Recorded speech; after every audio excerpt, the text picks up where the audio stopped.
안녕하십니까. 아미타 부처님 극락세계 왕생을 발언하는 연불 시간이 되겠습니다.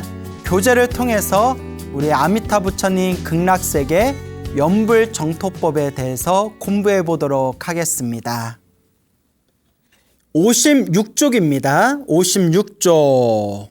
대업 왕생 할 수 있다. 저번 시간에 대업 왕생이 굉장히 중요하다고 제가 강조하면서 1시간 내내 대업 왕생에 대해서 설명을 드렸죠. 우리같이 업장 많은 중생도 이 업을 가진 채, 이 업을 지닌 채 아미타 극락세계 성불학교에 태어날 수 있다. 이른바 불가사의한 법문이다. 이런 말씀 제가 끊임없이 드렸습니다. 자, 그러면 진도에 맞춰서 한번 읽어보도록 하겠습니다. 지장경에 이르기를, 지장경에 이르기를 업의 힘은 매우 커서 수미산에 맞서 겨룰 수 있고 거대한 바다와 같이 깊어 능히 성스러운 돌을 가로막는다. 수미산은 불교에서 전하여지는 그런 전설 속에 나오는 산인데요. 우주에서 가장 큰 산이라고 합니다. 우주에서 가장 큰 산. 그러니까 사실 인간의 눈에 보이는 산이 아닙니다. 그래서 부처님 경전에 나오는 우주에서 가장 큰 산을 수미산이라고 부릅니다. 근데 우리 중생들의 업의 힘은, 이 업보의 힘은 너무 강해서 수미산에 맞서 겨룰 수 있고, 또한 우리 중생들의 업의 힘은 거대한 바다와 같이 깊어서 성스러운 돌을 가로막는다. 그래서 우리 중생들이 이렇게 수행을 해도 수행이 잘 안 되지 않습니까? 그래서 우리 불자님들이 흔히 질문하기를, 스님 연불을 해도 자꾸 망상이 생겨요. 스님 참선을 해도 자꾸 다리가 아파요. 스님 명상을 하는데 5만 가지 잡념이 다 일어나요. 스님 부처님 가르침대로 수행하고 싶은데 자꾸 장애가 있어요. 이게 바로 업보의 장애죠. 그래서 옛 선지식들께서도 말씀하셨지만 전생에 그만큼 많이 닦은 사람들은 이번 생에 수행을 하면서 장애가 덜 생기고, 전생에 그만큼 닦지 못한 사람들은 이번 생에 수행을 하면서 자꾸 장애가 많이 생긴다라고 그렇게 말씀들을 하십니다. 그러니까 이게 방법이 없어요, 여러분. 자꾸 닦는 수밖에 없어요. 자꾸 닦는 수밖에 없습니다. 제가 우연히 인터넷 동영상에서 우리나라의 그 최상위 그런 학교에 다니고 있는, 어렸을 때부터 공부를 굉장히 잘한 수재였던 대학생한테 이렇게 인터뷰하는 그런 영상을 본 적이 있는데요. 그 학생이 하는 말이, 어떻게 해야 공부를 잘할 수 있습니까? 라고 질문하니까, 왕도가 없습니다. 방법이 없습니다. 무조건 엉덩이 힘입니다. 라고 표현하더라고요. 엉덩이 힘입니다. 그러니까 자기는 하루 종일 앉아서 공부했다는 거예요. 하루 종일 앉아서 공부했다. 자기가 뭐 책 한 번 보면 저절로 외워지는 엄청난 천재도 아니고, 그만큼 하루 종일 앉아서 공부하고, 서 있을 때에도 외우고, 걸어 다닐 때에도 항상 암기하고. 그러니까 이게 공부라는 게 왕도가 없습니다. 수행도 똑같습니다. 제가 그 영상을 보고 맞아 이런 생각이 들었거든요. 스님, 어떻게 해야 수행이 잘 될까요? 그냥 자꾸 하는 수밖에 없습니다. 꾸준히 자꾸 하는 수밖에 없더라. 그러니까 자꾸 닦아야 됩니다.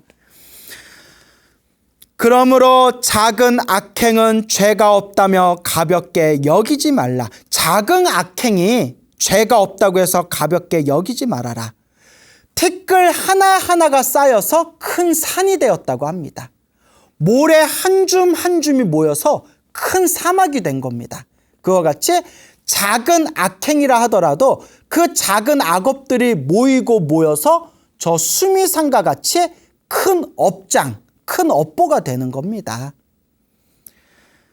죽은 뒤에 과보를 받는 것이 조금도 다르지 않다.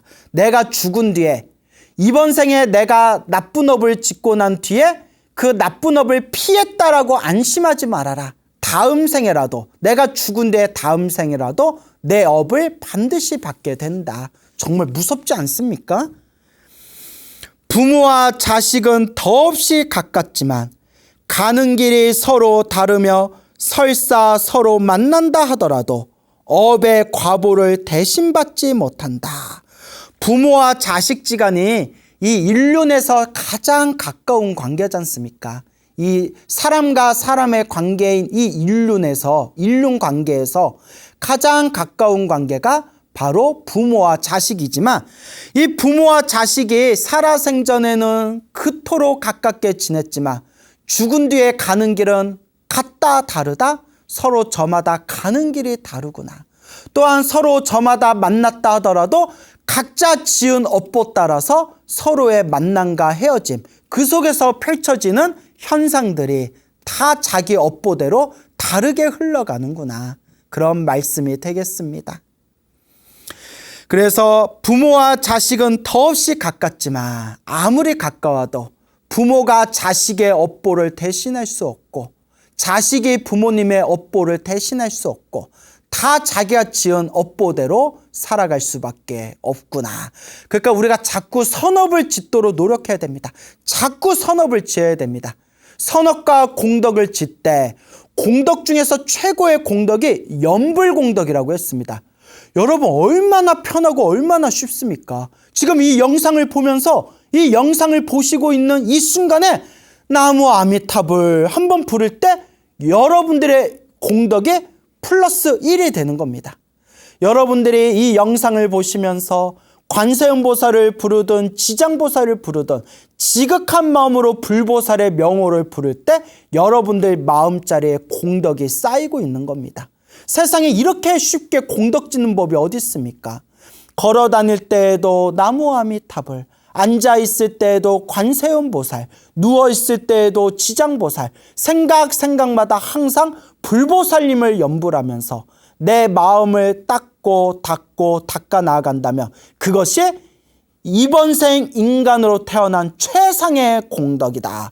연불 공덕이 가장 뛰어나다고 연불 수행자 모든 선지식들께서 한결같이 말씀하셨습니다.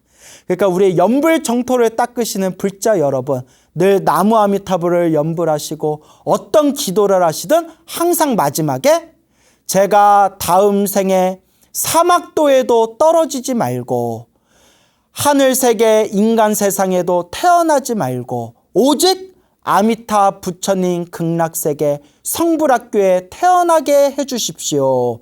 항상 마음으로 발언하시기 바랍니다. 업은 헛되지 않아서, 자기가 지은 업은 반드시 자기가 받는다고 했습니다. 업은 헛되지 않아서 생사를 반복하여도 끝나지 않는다. 생사윤회, 태어나고 죽고 태어나고 죽는 윤회를 반복해도 없어지질 않더라. 그리고 이제 재미난 이야기가 나옵니다. 이제 이 부분에 재미난 이야기가 옛날 불교설화가 나오는데요. 한번 읽어볼까요? 옛날에 안세고 스님은 여러 생에 걸쳐 수행하여 안식국의 왕자로 태어났다. 옛날에 안식국이라는 나라에 그 안세고라는 왕자가 있었는데요.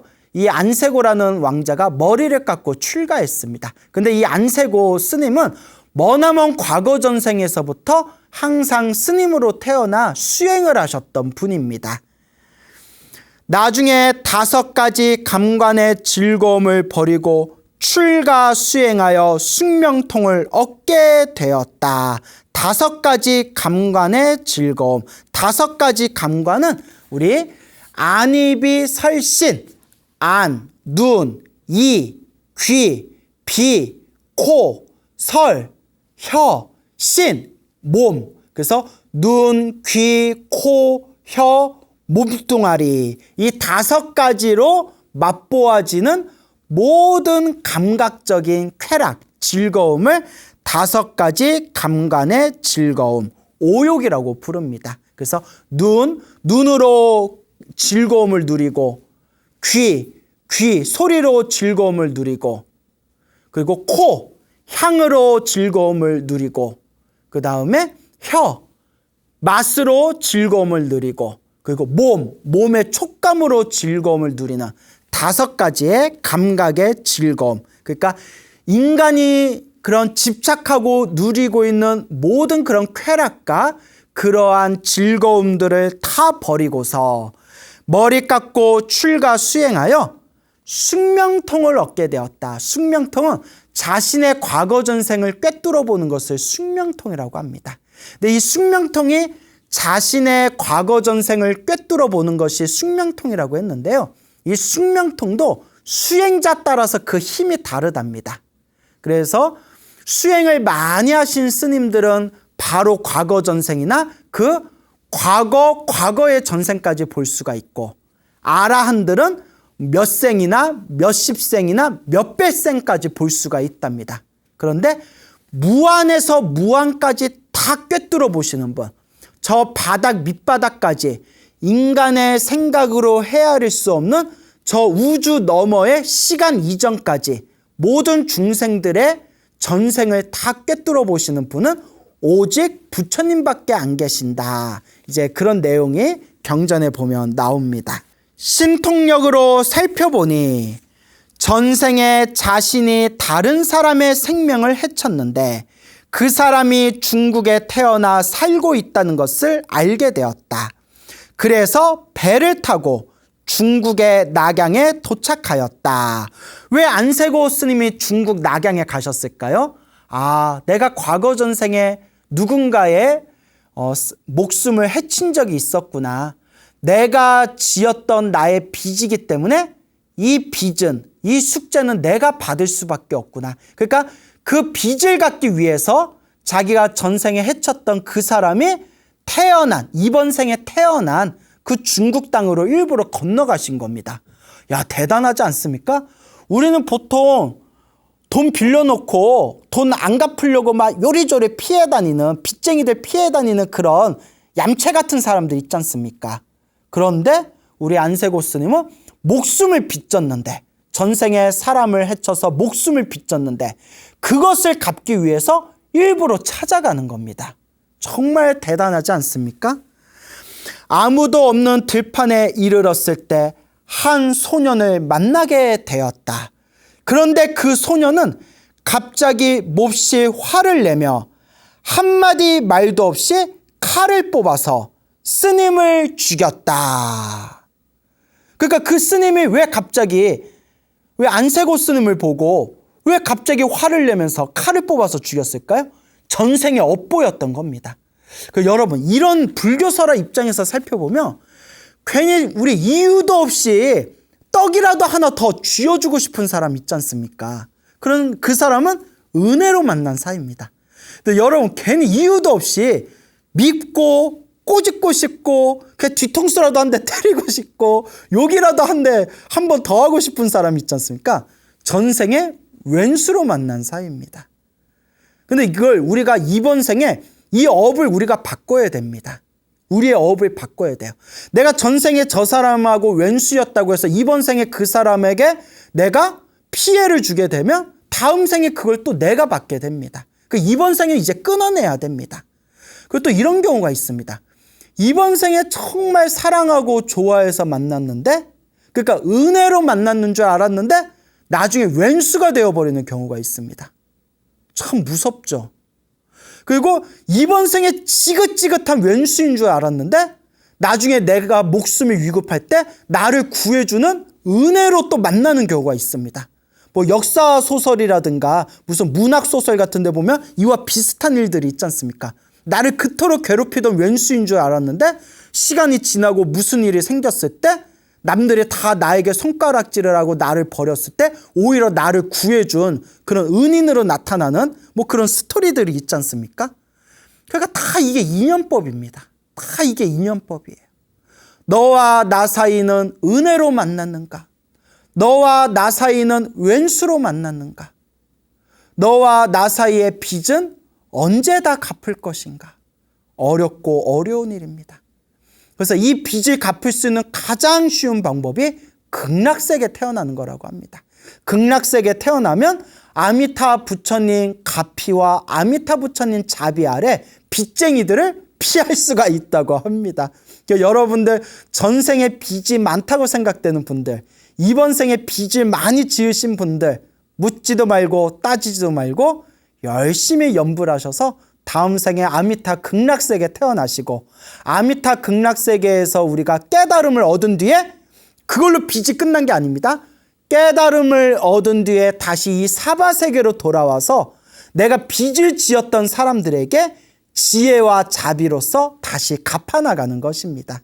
이것이 바로 세세상행 보살도, 세세 태어나고 상행 항상 행 보살도, 보살도를 행하겠노라, 그런 뜻이 되겠습니다. 그 전생의 왼수였던, 전생에 자기가 목숨을 빚지었던 그 소년을 만나서 그 소년의 칼 아래 이 스님이 죽게 됩니다. 그리고 이렇게 죽은 뒤에 스님은 무엇으로 태어나게 되었다? 안식국의 태자로 다시 태어났다. 안식국의 왕자로 다시 태어났다.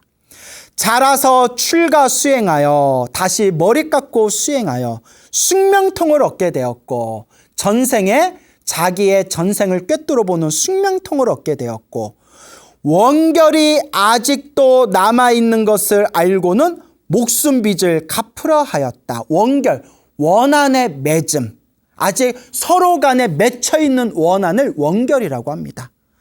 야, 얼마나 지독한 원한이길래 스님께서 일부러 전생의 빚쟁이를 찾아가서 그 빚쟁이에게 칼을 맞아서 죽었음에도 불구하고 그 빚을 갚았잖아요. 빚을 갚았는데도 이번 생에 또 태어나셔서 당신의 전생을 꿰뚫어 보시고, 그 사람과 아직 원한이 맺혀 있으니, 맺힌 원한이 아직 남아 있으니 다시 찾아가서 이 빚을 완전히 갚아야 되겠다. 저도 스님이지만 너무 굉장합니다. 어떻게 이런 마음을 낼 수가 있을까? 솔직히 여러분, 우리 중생들은 조금만 힘들어도 피하고 싶고, 조금만 나에게 나쁜 소리 해도 귀 막고 싶고, 조금만 나에게 손가락질해도 눈 감고 그냥 회피하고 싶은 그런 어떤 욕망들, 본능들이 있지 않습니까? 그런데 나를 죽였던 사람을 다시 찾아가서 그 빚을 갚는 겁니다. 그대와 나 사이에 빚이 남아있으니 그것을 갚기 위해서 나는 다시 찾아겠노라. 야, 어떻게 이런 마음을 낼 수가 있을까요? 정말 불법의 힘은 너무 오묘해서 도저히 그 끝을 헤아릴 수가 없습니다. 그래서 이런 내용들을 보면 아이고, 나도 아직도 수행이 참 멀었다. 나도 앞으로 더 닦으려면 멀었구나라는 그런 생각이 듭니다. 여러분들의 수행은 얼만큼 진전되신 것 같습니까? 여러분들이 정말 용서할 수 없는 사람을 마음에서 용서했을 때, 여러분들을 힘들고 괴롭고 여러분들과 원한이 맺힌 사람들을 마음에서 탁 하고 떠나보내게 될 때, 진짜 여러분들은 그때 진정한 마음의 수행의 진전이 이루어지게 되는 겁니다. 물론 말처럼 쉽지가 않죠. 그래서 제가 불자님들께 드리는 말씀이, 미운 놈 생각나면 나무아미타불, 나무아미타불.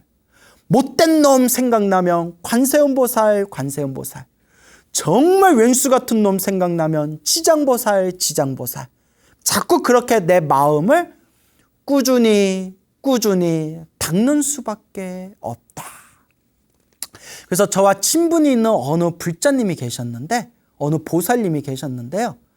그분이 어렸을 때 아버지한테 학대받은 경험이 있었대요. 아버지한테 매 맞고 학대받은 경험이 있어서 항상 그 아버지에 대한 원한, 아버지에 대한 복수심, 그 아버지에 대한 분노, 이런 게 마음에 자기가 씨앗이 심어지고 그것이 이제 꽃을 맺고 뾰족뾰족한 가시가 돼서 성인이 된 뒤에도 자신을 알게 모르게 자신을 괴롭혔다고 합니다. 근데 불법을 만나고 나서 부처님의 가르침을 배우고 나서 나의 내면에 이러한 것들이 있었구나. 그리고 부처님께 끊임없이 기도하고 끊임없이 연부를 하면서 아버지를 용서할 수 있도록 저에게 힘을 주십시오. 기도하면서 절을 하고 연부를 하면서 근데 여러분, 그게 쉬운 일이겠습니까? 쉽지가 않습니다, 여러분. 그러니까 여러분, 남한테 야, 그 사람 그만 용서해 라는 말 쉽게 하면 안 된다고 합니다. 내가 당해보지 않고서 야, 그 사람 이제 용서해라 이런 말 쉽게 할 수가 없는 거라 하더라고요. 그런데 이분께서 끊임없이 기도하고 끊임없이 피눈물을 흘리면서 드디어 어렸을 때 자신을 학대했던 아버지를 용서하고 내려놓을 수가 있었다고 합니다. 그리고 너무나 자신의 마음이 편안해지셨대요. 그리고 울면서 부처님 감사합니다. 저에게 이런 힘과 용기와 평온을 주셔서 정말 감사합니다라고 부처님께 감사의 기도를 올렸다고 합니다. 어려운 일입니다. 아무나 쉽게 따라할 수 있는 일이 아닙니다. 결론은 꾸준히 닦는 수밖에 없습니다. 이렇게 죽은 뒤에 스님은 안식국의 태자로 다시 태어났다. 자라서 출가 수행하여 숙명통을 얻게 되었고 원결, 맺힌 원한이 아직도 남아있는 것을 알고는 목숨빚을 갚으려 하였다. 와, 정말 이런 자비심을 우리는 언제쯤에 일으킬 수 있을까요? 목숨 빚의 주인이 낙양에 있었기 때문에 또다시 낙양으로 갔다. 스님은 전생에 자신을 죽인 사람의 집을 찾아가서 하룻밤 묵어가기를 요청했더니 그 사람이 승낙하였다. 전생에는 스님을 죽이더니, 그러니까 전생에는 스님을 보자마자 칼로 죽였잖아요. 보자마자. 현생에 숙박을 허락한 이유는 이미 그 빚을 갚았기 때문이다. 저녁까지 후하게 대접받고 나서 스님이 나를 알아보겠습니까? 하고 물었지만 그는 알지 못했다. 그래서 예전에 아무 해, 아무 달, 아무 날에 어느 들판에서 당신이 살해한 스님이 바로 접니다 하고 알려주었다. 그러니까 이 사람이 소년이었을 때 그 스님의 칼로 죽이고 오랜 시간이 지난 뒤에 다시 태어난 안세고 스님이 만나러 온 거예요. 그러니까 어떻게 어렸을 때 그 일을 알고 있지? 들판에서 내가 사람을 죽인 일을 이 스님이 어떻게 알고 있지? 깜짝 놀라는 장면입니다. 그 사람은 그 일을 아는 사람은 아무도 없는데 이 스님은 필시 귀신이 원수를 갚으러 온 것이라고 생각하여 놀라 달아나려고 하였다. 놀랐겠죠. 근데 이 이야기의 흐름상 아마 이럴 거예요. 스님이 이 소년 앞에 나타났는데 소년이 갑자기 화가 나가지고 칼로 스님을 죽였어요. 죽이고 나서 정신을 차려봤더니 내가 왜 이런 짓을 했지? 막 그런 죄책감에 빠지고. 그러니까 이 소년은 이 스님과 전생에 엄청난 악업이 있어서 스님을 보는 순간 자기도 모르게 분노가 치솟아서 칼로 죽였다. 이런 걸 전생을 모르잖아요. 그냥 정신을 차려봤더니 내가 이런 짓을 왜 했지? 그러니까 아마 그 스님을 땅에 묻었거나 그리고 주변을 둘러보면서 아무도 본 사람이 없으니 이거는 평생 나만의 비밀이다. 아마 스토리가 그러지 않겠습니까? 그리고 몇십 년의 오랜 시간이 지나서 그 소년이 이제 나이가 든 노인이 되었을 때 다시 스님으로 태어난 이 안세고 스님이 나를 모르겠습니까? 몇 해 전에, 오래전에, 몇십 년 전에 그때 들판에서 어느 스님을 죽이지 않았습니까? 하니까 아이고 귀신이 나 잡으러 왔나 보다. 아무도 모르는 일인데 이걸 어떻게 한단 말인가.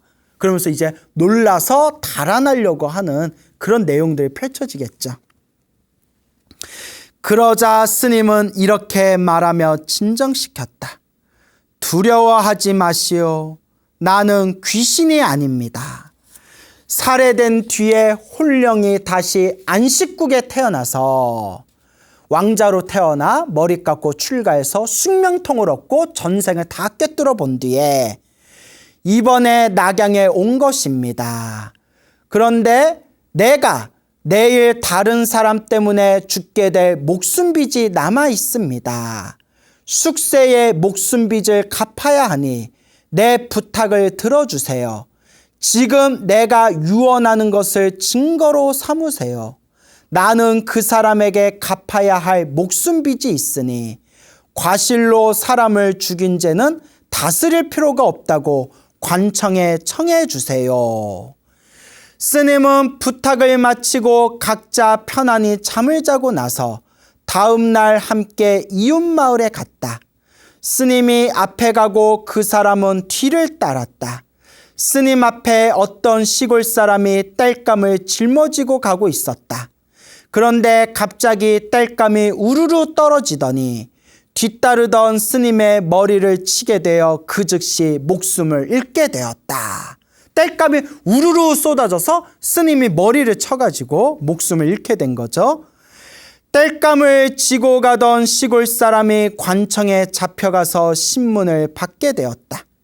스님과 함께 가던 낙양 사람이 관리에게 상황을 이야기하며 스님의 유언을 전달하였다. 스님이 전생에 진 목숨빚이 남아있어서 그런 일이 벌어졌으니 시골 사람의 죄를 다스리지 말 것을 부탁하였다 라고 말씀을 한 거죠. 관청에서는 그 말을 듣고 인과가 어둡지 않으며 인과업보가 어둡지 않으며 목숨빚은 피하기 어려움을 믿게 되었다. 결국 시골 사람은 과실로 스님을 죽인 죄를 사면받았다. 그리고 스님의 영혼은 다시 안식국의 태자로 태어나서 출가수행하였는데 안세고 스님이 바로 그분이다. 그래서 스님으로 태어나시고 빚을 갚으시고 또 안식구 태자로 또 다시 태어나시고 그리고 이러한 빚을 다 갚은 뒤에 또 이제 머리를 깎고 출가하시고 이런 일이 삼생을 통해서 펼쳐지게 된 겁니다. 삼생. 그래서 안세고 스님이 바로 그분이시다. 근데 이제 여러분, 제가 이 책에 나와 있는 내용을 그대로 읽어드렸는데 이제 또 다른 책 불교설화에 보면 내용이 또 조금 다른 부분이 있어요, 여러분. 그래서 우리가 편집 버전이 있잖아요, 버전. 그래서 불교설화도 여러 버전이 좀 있거든요. 마치 신데렐라가 각 나라마다 신데렐라 이야기가 버전이 조금씩 다른 내용이 있대요. 그래서 요 안세고 스님 내용 이야기도 조금 버전, 편집본이 좀 다른 내용이 있습니다. 아무래도 1000년이 넘는 기간 동안 사람들 입을 통해서 내려오다가 이제 문자로 표기돼서 책으로 만들어지는 과정에서 조금씩 내용이 다르게 만들어질 수가 있었을 거예요. 또 안세고 스님과 관련된 또 재미난 이야기들이 있는데 일단 책마다 조금씩 내용이 다르고 여기서 말하고자 하는 내용은 이와 같이 내가 지은 업은 반드시 내가 받을 수밖에 없고 과거 전생을 꿰뚫었던 안세고 스님은 삼생을 통해서 이 빚진 사람들을 만나서 자신의 빚을 갚게 되었다라는 교훈만 이해하시면 되겠습니다. 자신이 지은 업은 피하기 어렵다는 것을 이 이야기에서 알 수 있다. 안세고 스님과 같이 2번이나 출가 수행하여 고승이 되어 숙명통을 얻었어도 자신의 수급은 바꾸지 못하였다. 이렇게 업장 소멸이 어렵습니다, 여러분. 그래서 여러분 꼭 명심하세요. 기도 몇 번 했다고 해서 내 업장이 다 소멸되는 게 아닙니다. 뭐 부처님께 절 몇 번 해서 내 업장이 다 소멸할 수가 없고요. 금강경 몇 번 독송하고 법화경 몇 번 사경했다고 내 업이 그렇게 다 사라지는 게 아닙니다. 그래서 제가 항상 드리는 이야기가 정해진 업은 면하기가 어렵다라는 말이 불교에 있지 않습니까? 이미 딱 정해진 업은 내가 받아야 될 정해진 업은 면하기가 어렵답니다. 그래서 더 열심히 기도하고 더 열심히 수행해야 됩니다. 정해진 업은 면하기 어렵지만 크게 받을 업을 작게 받을 수가 있고 또한 안세고 스님처럼 우리가 깨달음을 얻게 되면 내가 그 업을 내 스스로 내 업보를 스스로 내가 그 빚을 갚음으로써 내 업장을 완전히 소멸할 수가 있는 겁니다. 정말 이 업이라는 게 정말 무섭고도 무서운 게 바로 이 업이다라는 걸 가르쳐주고 있는 내용이 바로 이 안세고 스님의 이야기가 되겠습니다. 야! 안세고 스님처럼 이렇게 몇센 동안 스님으로 태어나셔서 닦으시고 숙명통까지 얻으시고 이렇게 마음 수행이 깊으신 스님께서도 당신의 수급을 피하지 않고 그것을 받으셨는데 어설프게 수행해서 내가 지은 악업을 언제 다 소멸할 수 있겠느냐라는 그런 업보의 무서움에 대한 준엄한 말씀이 되겠습니다. 그런데 이렇게 업보라는 게 무서운데 염불 법문은 악업을 지닌 채로 극락정토에 왕생할 수 있으니, 그러니까 안세고 스님이 열심히 염불해서 극락세계에 태어나셨다면 극락세계에 태어나는 순간 당신이 전생에 빚을 지었던 그 사람들을 만나지 않고 혹은 그 사람들에게 빚을 갚지 않고 바로 이 극락세계에서 업보를 가진 채 극락세계에 태어나 아미타 부처님 아래에서 수행할 수가 있다는 겁니다. 물론 그래서 빚이 다 사라지는 건 아닙니다. 수행을 해서 깨달음을 얻은 뒤에 다시 이 사바세계로 태어나서 그때 빚 지었던 사람들에게 지혜와 자비로서 자신의 숙제를 해결할 수가 있다는 거죠. 그래서 악업을 지닌 채로 극락정토에 왕생할 수 있으니 참으로 뛰어난 수행법이 아닌가. 염불 법문에서 대업 왕생을 불가사의한 것이라서 예로부터 많은 사람들이 의심해 왔다. 그러니까 대업 왕생, 이 업장을 가지고 왕생할 수 있다는 것을 옛날부터 사람들이 의심했다는 거예요. 너무나 놀랍고 너무나 불가사의하니까. 자, 그래서 대표적인 내용이 나가세나경 혹은 밀란다 왕문경이라고도 불리우는 나가세나 존자경, 밀란다 왕문경이라고 불리우는 그런 책에 나오는 내용이 되겠습니다. 옛날에 어떤 국왕이 이 국왕은 그리스의 왕입니다. 밀란다 왕문경에 보면 자세히 나오는데 그리스 국왕이 나가세나 스님과 대화를 나누는데 그리스의 왕이었던 밀란다 왕이 질문하는 경이다 해서 밀란다 왕문경이라고 합니다. 자, 일단 그런 책이 있다는 것만 알아두시고요. 옛날에 어떤 국왕이 나가세나 스님에게 말하였다.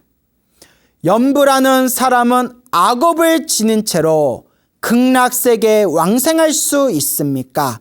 이 일을 사람들은 믿기 어렵습니다. 염불하는 사람이 악업을 지닌 채로 어떻게 극락세계에 태어날 수 있겠습니까? 믿기가 어렵습니다. 나가세나 스님이 대답하였다. 대왕이시여, 큰 돌을 물에 놓으면 빠집니까? 안 빠집니까? 큰 돌을 물에다 던지면 빠져요? 안 빠져요? 당연히 물속에 퐁당하고 빠지죠. 빠집니다. 빠지지 않게 할 수 있습니까? 큰 돌을 물에다 던졌는데 빠지지 않게 할 수 있습니까? 그러니까 왕이 할 수 없습니다.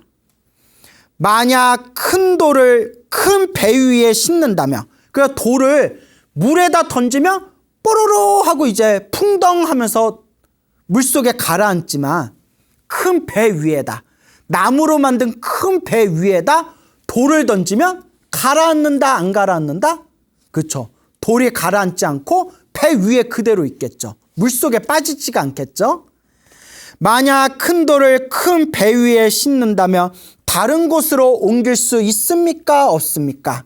국왕이 깨닫고 말하기를 있습니다. 돌이 물에 빠지지 않고 배 위에 있는 돌을 옮길 수가 있습니다.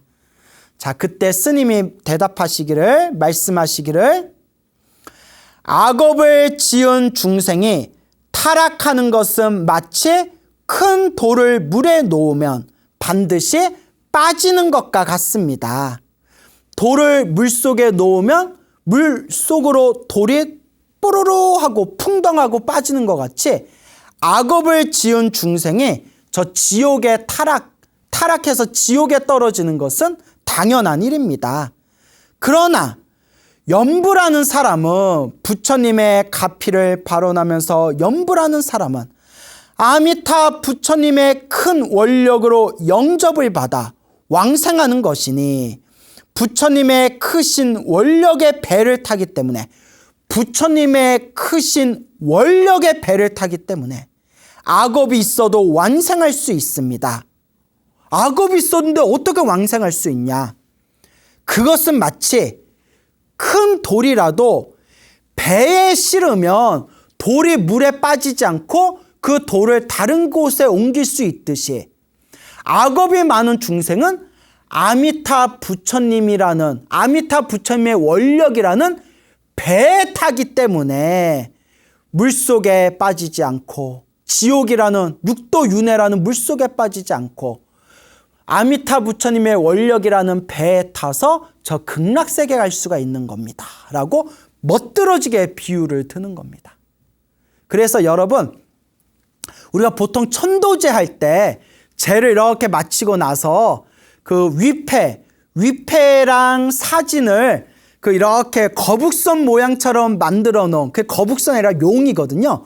용의 머리로 만들어 놓은 배에다가 뭐 위패랑 이렇게 사진이랑 옷가지랑 이렇게 모셔놓고 들고 이렇게 소대가는 의식이 있지 않습니까? 그게 반야용선이라고 부르는데, 우리같이 악업 많은 중생들이여, 불보살님 제발 원력, 자비와 가피가 담긴 원력의 배로서 그 배에 우리 업장 많은 중생들을 태우시고 부디 깨달음의 세계로 우리를 이끌어 주십시오라는 그런 상징적 의미가 있는 겁니다. 그래서 제가 누누이 말씀드렸죠. 내 힘으로 극락세계에 태어나는 것이 아니라 부처님의 원력과 부처님의 자비심으로, 부처님의 공덕으로 우리가 구제받는 것이다. 내 힘으로 극락세계에 태어나려고 하면 이렇게 업장 많은 중생들이 언제 극락세계에 태어날 수 있단 말인가? 비록 악업이 많다 하더라도, 업장이 두껍다 하더라도 아미타 부처님의 공덕과 아미타 부처님의 자비와 아미타 부처님의 가피와 아미타 부처님의 원력으로서, 그 광명의 힘으로써 우리가 구제받고 제도받고 아미타 부처님 원력의 배에 타서 이 육도윤회라는 바다를 건너 저 극락세계에 태어나게 되는 것이다 라는 의미가 되겠습니다. 그래서 여러분들, 이와 같이 이 아미타 부처님의 가피에 의해서 우리가 업을 두르고, 업을 두르고 성불학교에 왕생할 수가 있는 거죠. 이 말씀을 잘 살펴서 참고해보며 고민해보며 저절로 의심이 끊어지고 바른 믿음이 생겨날 것이다.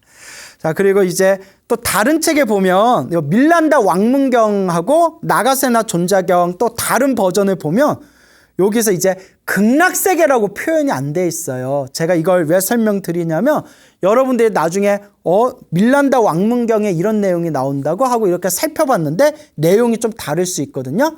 전체적인 내용은 맞아요.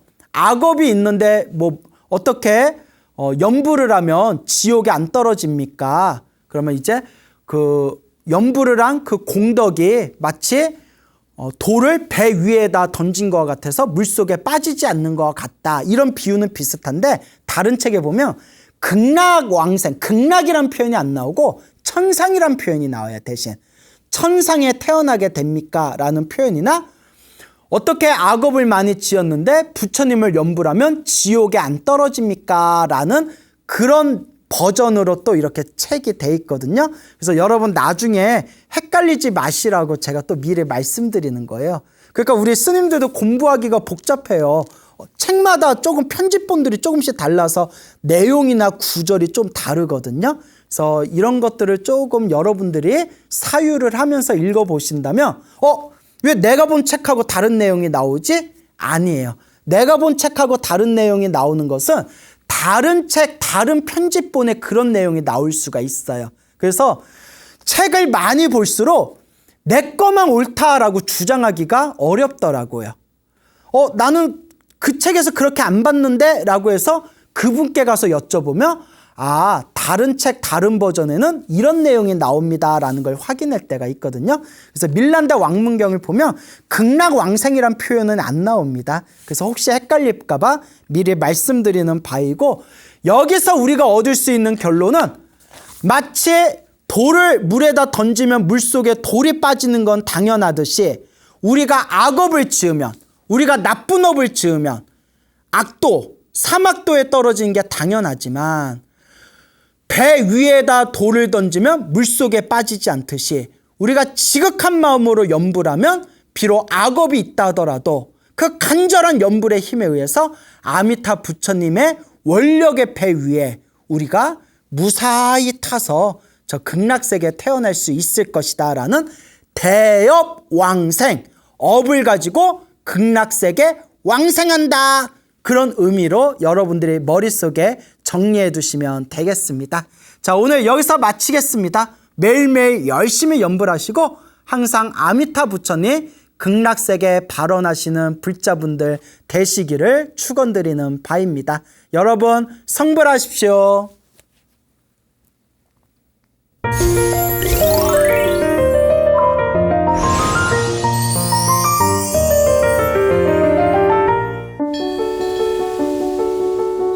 사찰로 들어서면 마음이 포근해집니다.